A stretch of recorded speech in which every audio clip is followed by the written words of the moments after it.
আসসালামু আলাইকুম।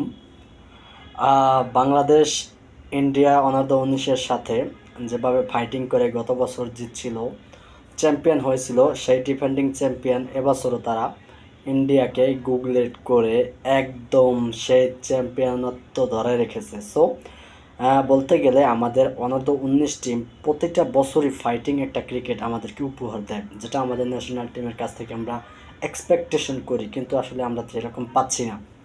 সো এই অনূর্ধ্ব-19-এর ছেলেপেলেদের ভিতরে যে একটা এনার্জি, যে একটা প্রতিদ্বন্দ্বিতা ক্রিকেটের ভিতরে, সেই প্রতিদ্বন্দ্বিতা আমাদের বড়দের ভিতরে নাই, আমাদের জাতীয় ন্যাশনাল টিমের ভিতরে নাই। সো এই জন্য আমার খুবই হতাশ একজন সাপোর্টার হিসেবে। সো আসলে আমাদের এই যে ছেলেরা অনূর্ধ্ব-19 যারা খেলতেছে, আপনি দেখেন আন্ডার এশিয়া কাপ বলেন, আপনার বিশ্বকাপ বলেন, সব জায়গায় তারা তাদের অবদান এবং তাদের সংস্কৃতি সব কিছু বজায় রাখতেছে এবং সব ফরম্যাটে একদম কাপা কাপ ক্রিকেট খেলতেছে।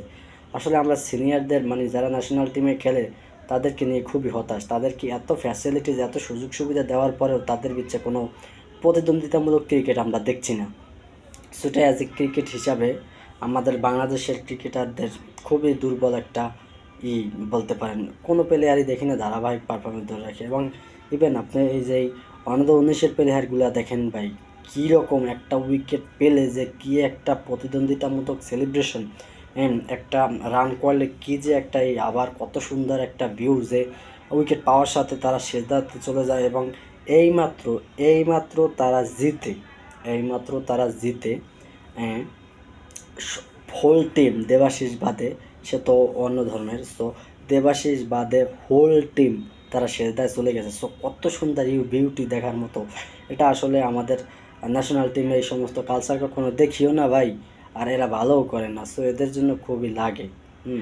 সো আমাদের এই তরুণ ক্রিকেটারদের জন্য এখন যে ধারাবাহিকতা আমরা দেখলাম, এরা যে এই ধারাবাহিকতা বজায় রাখতে পারে সেই জন্য আল্লাহর কাছে অনেক দোয়া প্রার্থনা করি।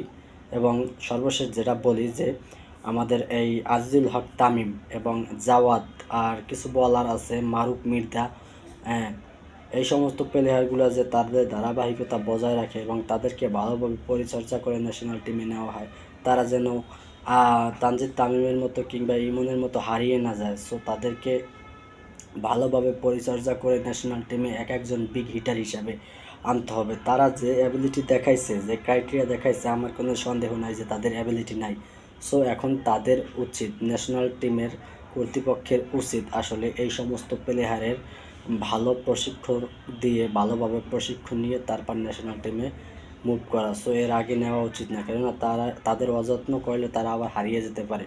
এরকম উদীয়মান প্রতিভাবান প্লেয়ার কিন্তু খুবই কম এবং নগণ্য, এবং তারা তা প্রমাণ করে দেখাইছে যে তারা প্রতিভার অধিকারী। কীভাবে যে বল করছে বাইরে দেখার মতো। সো এই জন্য আমরা বাংলাদেশ, অ্যাজ এ বাংলাদেশ হিসাবে আমরা খুবই গর্বিত। এবং একটা কথা না বললেই নয়, বাংলাদেশের ক্যাপ্টেন আজিজুল হাকিম তামিম, তিনি ফাইনালে যাওয়ার পরে, সেমিফাইনালে পাকিস্তানকে হারানোর পরে তিনি দর্শকদের একটা উদ্দেশ্য দিচ্ছে যে আপনারা সবাই আমাদেরকে দোয়া করবেন আমরা যেন ভারতকে বিরুদ্ধে বিজয় অর্জন করতে পারি। সো আজিজুল হক তামিমের সেই অসাধারণ ইচ্ছাটা পূরণ হয়েছে এবং আল্লাহ কবুল করছে, কেননা তারা অনেক পরিশ্রম এবং আল্লাহকে অনেক সম্মান করে, সেই জন্য আল্লাহ তাদেরকে সহজেই মিলাই দিচ্ছে। সো আল্লাহর জন্য অনেক অনেক ধন্যবাদ। এবং অবশেষে সবার জন্য বলতে চাই যে প্লেয়ারগুলো ভালো খেলছে, তাদের সঠিক পরিচর্যা করার মাধ্যমে ন্যাশনাল টিমে নেওয়া হোক।